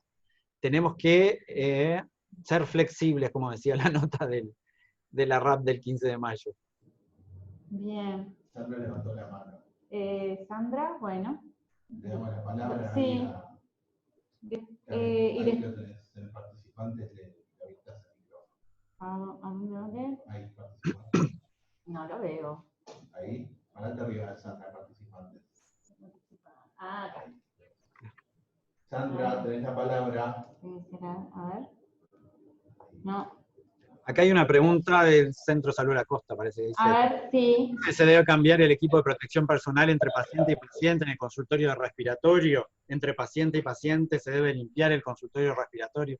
Bueno, es lo que hablábamos hoy, ¿no? Si yo veo, me entra un respiratorio porque tiene fiebre y le encuentro una placa, bueno, ese está bien, me saco los guantes, lo veo y puedo ver otro. Ahora, si yo veo un paciente que es altamente sospechoso de que tenga un coronavirus, me cambio todo y hago limpiar, por supuesto. La recomendación y lo ideal sería de que nos cambiáramos entre un paciente y otro. Recordemos el uso adecuado de los recursos. Hay páginas y hay estudios incluso del CDC y de la OPS en cuanto a la recomendación de esto, del uso racional y adecuado de los equipos, porque hoy quizás tenemos, pero todos estos países que han tenido grandes números, se han visto que se han desabastecido de estos materiales. Y quizás si nosotros, como decía Pablo hace un rato, en algún momento esto se desmadra, seguramente un vendedor, ¿a quién le va a vender? ¿A Estados Unidos que le va a comprar millones o a mí que le voy a comprar 100? Entonces nos va a ser más difícil conseguir estas cosas. Claro. Entonces hay que ser racionales con el uso, no descuidándonos a nosotros y tampoco descuidando, por supuesto, la seguridad del paciente, eso en la tapa del libro, pero seamos criteriosos. Bien, podemos seguir con Sandra, que ya le dimos el micrófono, y después vemos la del chat, que hay varias preguntas del chat. Hola, buenas tardes, no sé si me escuchan ahí. Sandra, ¿cómo va? Sandra Goz de Odontología. Héctor, ¿cómo estás? Bien, te agradezco mucho porque realmente con esta charla personalmente me ha sacado de muchas dudas, pero la pregunta que la puse en el chat también, ¿ustedes consideran el área de odontología un área de transmisión, un área de riesgo, de alto riesgo? Y el manejo, por supuesto, nosotros lo tenemos, pero a veces no están dadas las condiciones para el mejor manejo. ¿Qué podrías aportar vos con respecto al área específica de odontología? Hoy por hoy creo que ustedes están atendiendo únicamente urgencias, ¿no? ¿Es así? No, lamentablemente en mi policlínica esta semana ya se abrió la agenda de pacientes espontáneos, con lo cual no compartimos, por eso te pregunto. Bueno, estos pacientes tenemos que hacer... todos los pacientes que llegan van a tener un triage previo, ¿no? Sí, por supuesto. Si el paciente no es respiratorio, ajá, uno podría atenderlo. Yo creo que ustedes que trabajan en la boca, sí, deberían de usar equipo de protección personal. Si no es respiratorio, tapabocas quirúrgico, antiparras. O la máscara facial. Sí, eso está dado. Lo que nos preocupa más es el funcionamiento clínico, ¿verdad? Por ejemplo, controles gestantes, embarazadas y demás. Nos preocupa el tema de la infección cruzada, como tú bien lo dijiste, en las áreas de generación con la turbina y con los elementos que tenemos, ¿viste? Nos preocupa mucho eso. Sí, Marcelo iba a decir algo. Sí, en realidad hay cuatro o cinco especialidades que tienen que tener un protocolo totalmente diferente, que son neumo, otorrino, oftalmo, sobre todo cuando se usa la lámpara de hendidura, y odontología. Claro. Odontología, que nosotros inclusive recomendamos en algunas situaciones el N95, es cuando usa la turbina. que cuando se Claro. usa la turbina o el torno, no, perdón la terminología, que No, no, está bien, está bien. Lo que pasa es que generamos spray con la turbina, Sí, generamos sí. spray con los punteros cuando lavamos la boca y generamos Sí. spray con otras cosas, ¿verdad? Nosotros los elementos de protección personal los tenemos. Lo que nos preocupa es el cuidado de los pacientes y la transmisión, ¿verdad? Bueno, a eso iba un poquito. Creo que De eso es esta lo que enfermedad, menos... de esta patología o de cualquiera. Sí, creo que eso es un poco lo que menos nos tiene que preocupar. Creo que Bien. hoy en día se le está dando menos importancia a la transmisión por contacto. ¿Por qué es esto? ¿Cómo nos damos cuenta de estas cosas? El ejemplo típico es cuando nosotros vemos un personal de salud que es contacto con un COVID positivo. Bien. Los últimos protocolos que hay, que empezaron desde dejarlo 14 a 28 días en domicilio, el último protocolo que hay es que cuando uno tiene un paciente que tiene contacto con un COVID positivo, un paciente, no, perdón, un funcionario, tenemos que ver cuál es el equipo de protección que utilizó. Al principio era total, ahora solamente se toma la protección respiratoria. ¿Qué quiere decir? Que si el personal que estuvo en contacto con el COVID positivo usó tapaboca, tiene muchísimas menos chances y hasta puede reintegrarse con determinadas condiciones que no vamos a hablar, ¿verdad?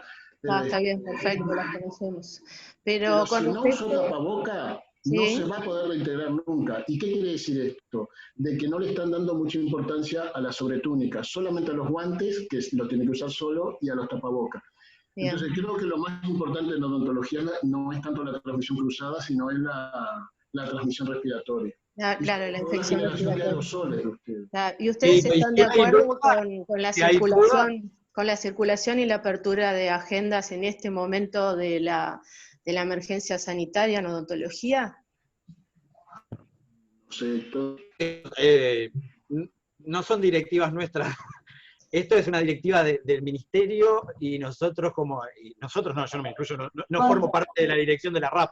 Claro. Son directivas que hay que acatar y que abrir. Sí. Con los cuidados y la apertura de policlínica con los cuidados que tenemos que tener. Lo que decía Marcelo es cierto, ¿no? Nosotros hablamos de nuestra protección personal y me parece importantísimo lo que a Sandra le preocupa, que es la protección del paciente. Estos procedimientos que tú decís que generan aerosoles, por cualquiera de esos aparatos que ustedes nos ponen en la boca y que a nosotros ninguno nos gusta,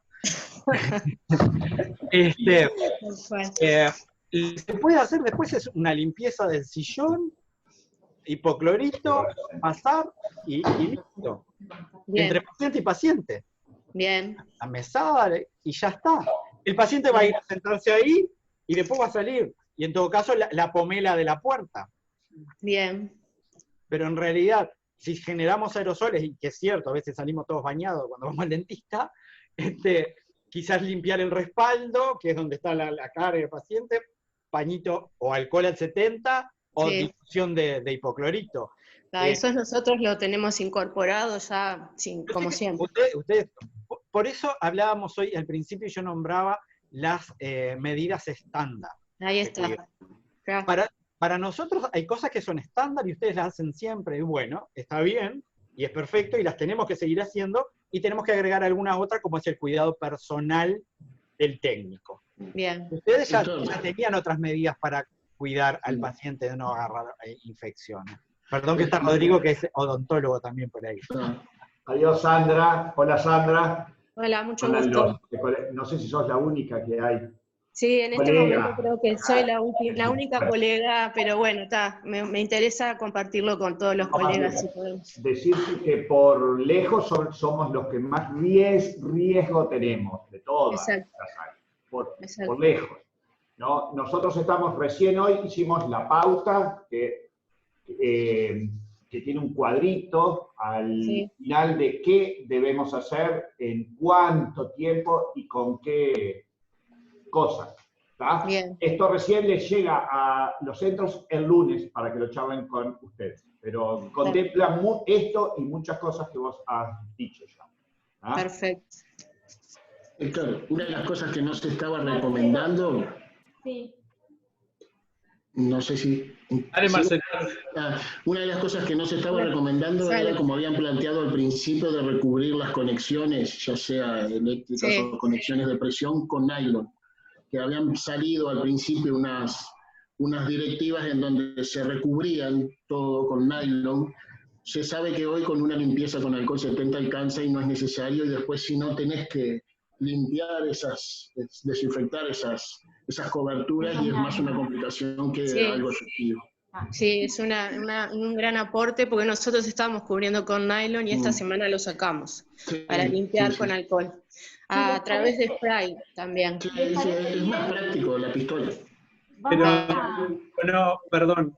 Muchas gracias. Está pronto. Pulverizar no es suficiente. No es suficiente pulverizar.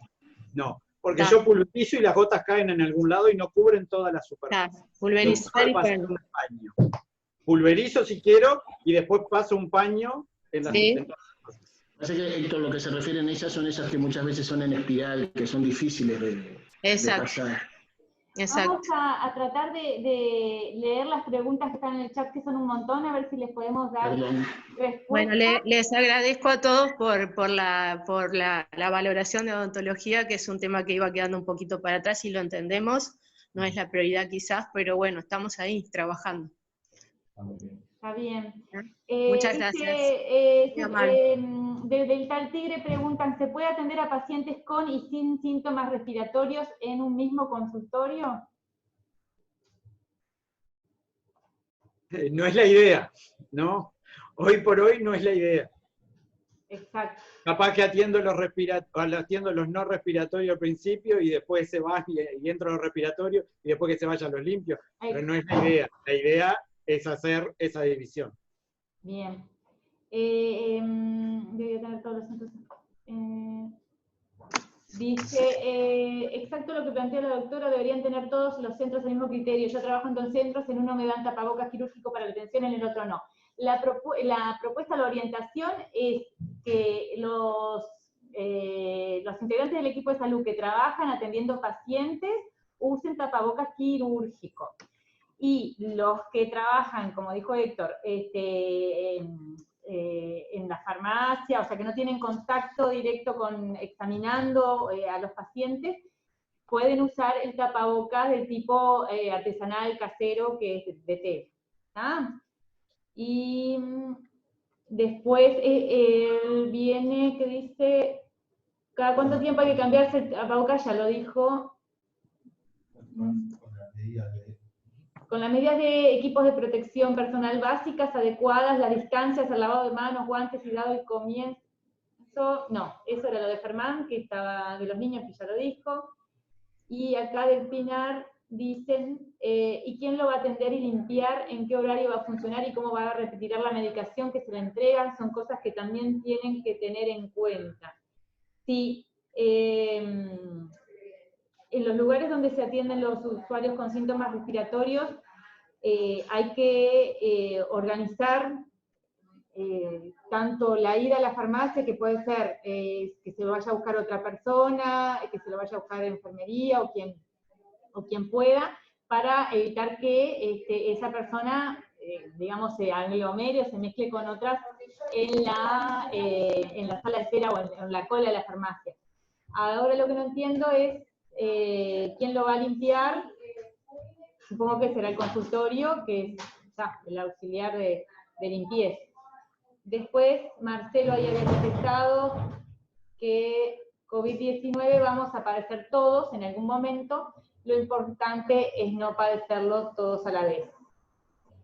A ver, Esther Lacaba dice, se debe seguir insistiendo en que la población con problemas respiratorios no concurra a la urgencia como hasta ahora, sino en domicilio. Eso es lo que contaba hoy Magdalena, creo que era del Eje, de que a los que iban con síntomas les decía que fueran a la casa. Algunos lo pudo resolver por teléfono y algunos habrán tenido que ir a verlo a domicilio.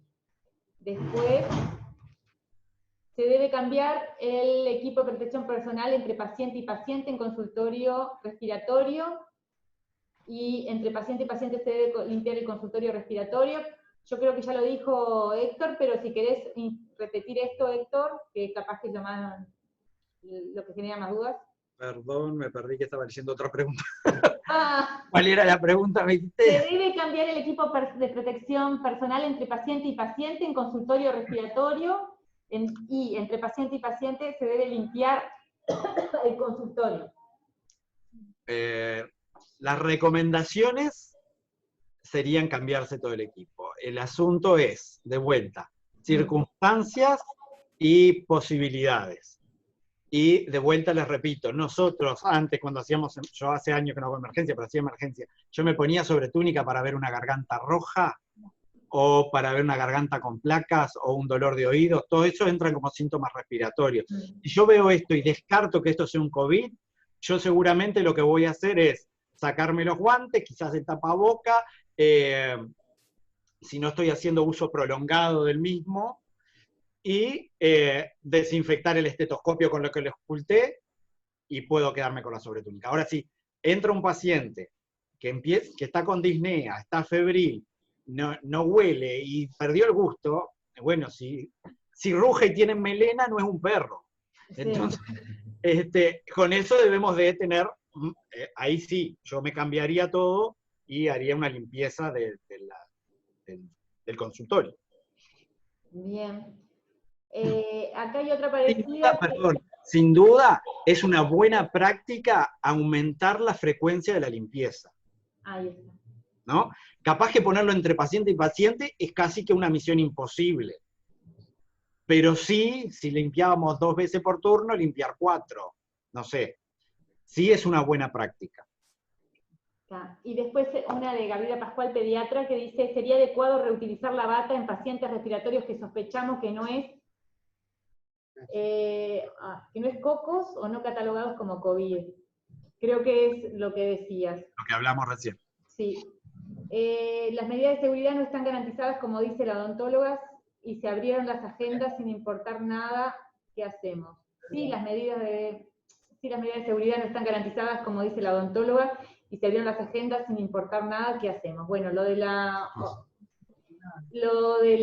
odontóloga, las medidas a tomar, no sé si escucharon lo que dijo Rodrigo Silva, que va a llegar a los centros de salud la forma de organizar y la forma de prevenir en el caso del trabajo de los odontólogos. Y lo otro, en realidad, equipos de protección personal, todos los elementos del equipo de protección personal están distribuidos en los centros de salud y policlínicas, y en el caso de los tapabocas, tanto los quirúrgicos, que ya tienen disponibles en los centros de salud, como se van a enviar los de tela para el uso de las personas que no tienen contacto directo con los usuarios. Y la grabación se va a enviar por mail, pidió Ana Laura Deus, se está grabando, así que se va a mandar el link. Y soy practicante de medicina y quisiera aclarar a qué profesionales les corresponde el funcionamiento del triage y la extracción de la muestra para el hisopado. ¿Eso lo define la dirección de cada centro? ¿Qué pregunta? Yo puedo opinar, Dale. yo estoy como técnico y no estoy parte de la dirección de la RAP ni de ningún centro. Porque hay otra pregunta más abajo, si el triage 1 lo pueden hacer los conserjes o no. El triage 1, el objetivo de esto es clasificar a los pacientes. Si yo instruyo al conserje sobre las preguntas básicas que tiene que hacer, es suficiente. Por eso después pasa a un segundo triage, que ahí sí lo va a ver un médico y determinará si sí o no en el centro, o se va a la casa, o se puede resolver por ambulatorio, o requiere internación. ¿Quién hace? Y quisiera aclarar, a los profesionales corresponde el funcionamiento del triage. Eso depende de cada uno. Y la extracción de la muestra del hisopado, la RAP capacitó a gente para hacerlo, lo puede hacer personal de enfermería, lo puede hacer un médico, lo pueden hacer licenciados. No es una neurocirugía. Si bien parece, porque te llegan hasta la lámina clivosa, es una neurocirugía. Un paciente que al personal que se le instruya de cómo hacerlo, es una maniobra que puede hacer cualquiera. Sí, o sea, tanto auxiliar de enfermería licenciada de enfermería, médica o médico, y en realidad el practicante interno de medicina que se está entrenando para la profesión, si aprende a hacerlo, puede hacerlo. En realidad es una habilidad más de las que tiene que desarrollar. Y después, no sé si parecen tantos, pero parece que no. Después, no sé si alguien más levanta la mano. Estos tienen capacidad adaptativa y ellos no la tienen. Entonces estás exponiendo al Bien, a ver, vamos a ver por acá, a pasar las pantallas, a ver si hay alguien. No. Daniela. No, creo que no hay más preguntas y no hay ninguna. Daniela, ¿dónde está Daniela? A ver. Los participantes, ahí. Ah, acá. Reiniciar audio, ¿esa? No. No, ¿quién? Se fue. Ah. Estaba ahí, la bajó. Bien, después hay una de Delta del Tigre. Dice, se han cerrado los lugares que están reservados para pacientes respiratorios.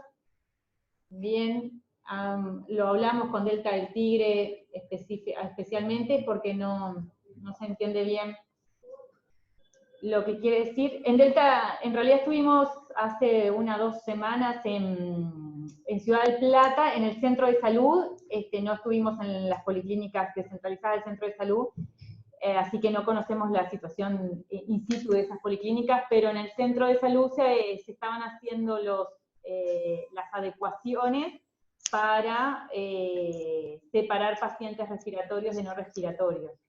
En las policlínicas pequeñas lo que sucede es que no existe esa posibilidad, entonces lo que han hecho en algunos lados es por horario.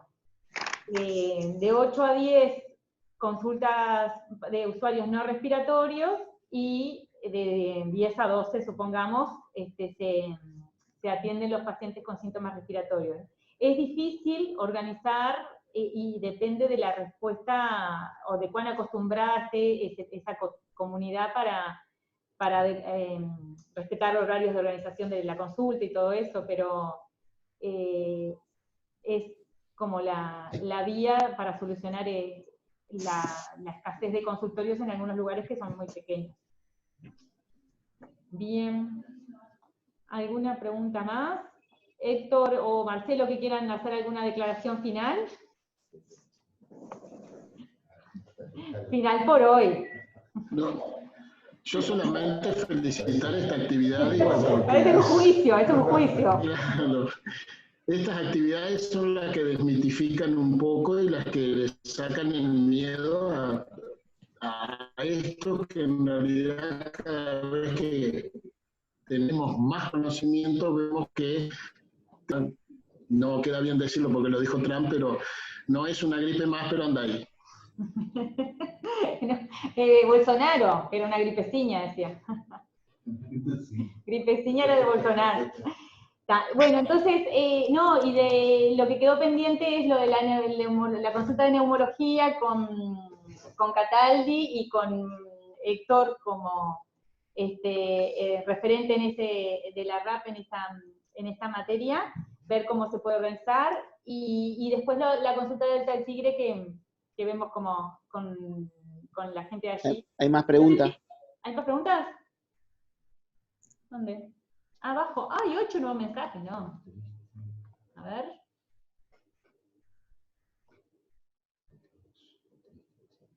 Acá lo de fisioterapia, a ver. El triage 1 lo hacen los conserjes, eso ya está, gracias. ¿Cómo es la limpieza del consultorio cuando en él se hace un hisopado? A ver si hay los conserjes que ponen. ¿Quién hace el triage? La limpieza cuando se hace el hisopado es con un paciente sospechoso, es la limpieza que ya sabe el personal de limpieza, ¿no? Superficie, esa área y con hipoclorito, no requiere mayores precauciones que las que ya están teniendo. Repito, quedé gratamente asombrado con la compañera cuando llegué hoy, que me dijo, ¿no?, el trabajo bien hecho es la seguridad de todos. Creo que también ellos están comprometidos con su labor habitualmente todas estas empresas contratan gente que tienen cursos de auxiliar de servicios para hospitales, así que conocen de las diluciones, ha habido protocolos desde ACE y la RAP, si yo no me equivoco, de las diluciones que se tienen que preparar, no implica otros resultados. Lo que sí quizás hay que hacer cuando hacemos el hisopado, que nosotros estamos haciendo de las 2 narinas, es dejarle el tapaboca al paciente, no sacárselo. ¿Ah? Porque sí, cuando nosotros le ponemos el coso y si estornuda o tose, hay otra protección más. Claro. ¿Ah? No le saquemos, se lo bajamos, y quede las narinas y una de cada narina. Bien, después está, con respecto a los fisioterapeutas, el trabajo de ellos, dice que si podemos decir algo. Los fisioterapeutas, entiendo la preocupación, porque también son personal de salud que están muy cerca de los pacientes, que los tocan, que los sostienen. Los pacientes que ellos tengan también van a pasar por un triage. Si tienen síntomas respiratorios, yo creo que habría que postergar las consultas hasta que pasaran los síntomas respiratorios, y si no tienen síntomas respiratorios, el cuidado que tenemos siempre. Si estamos, con lo que tenemos el resto, los que hacemos asistencia directa, tapaboca quirúrgico, guantes y sobre túnicas. En todo caso, si queremos usar. Envolver el pelo. Nosotros tenemos una fisioterapeuta que hace exclusivamente respiratorio. Pero habitualmente el respiratorio que va a la fisioterapeuta respiratorio Sí, no es un agudo. Si el paciente agudizó, bueno, ahí tendría que esperar. Pero si es un crónico, es un patológico. Entonces, en los chiquitos, porque muchas veces acá se les manda desde emergencia los chiquitos para hacer fisioterapia respiratoria con sus bronquiolitis, con sus distintas cosas de niñitos respiratorios, en esos casos le tendríamos que decir que no, que se hiciera esa fisioterapia respiratoria. O sea, nosotros no podemos dejar de brindar la asistencia que los pacientes necesitan por cuidarnos, por excesivo cuidado, a ver si me entiendo. Si hay un paciente que necesita un cuidado de fisioterapia, como los niños, y bueno, me tendré que vestir, poner tapaboca quirúrgico, ponerme la full face y hacerle la fisioterapia. Y hacer el trabajo. ¿No? Yo como profesional no puedo dejar de indicar